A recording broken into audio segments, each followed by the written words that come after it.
आमे समता आइचे अनामरु नाम दिया जाइছে जीव आइछि कोउठु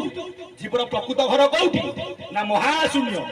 महाशून्य जीव आसिक रहिला महागर्भ आइछि ब्रह्मांड गर्भ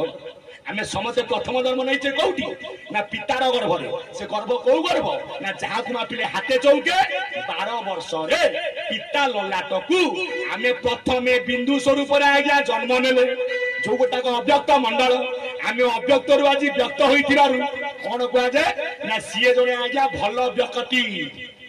अव्यक्त दिनी भूटानी व्यक्त मध्यानि भारत अव्यक्त निधनान्यव तत्र का परिवेदना आमे अप्रकाश मंडल रु प्रकाश होइतोर भीम बोल लिखिनाती अनादि मंडल रु सर्वे संचरी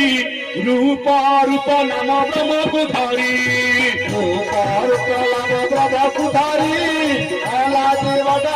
सर्वे संचरी महाशून्य पूर्ण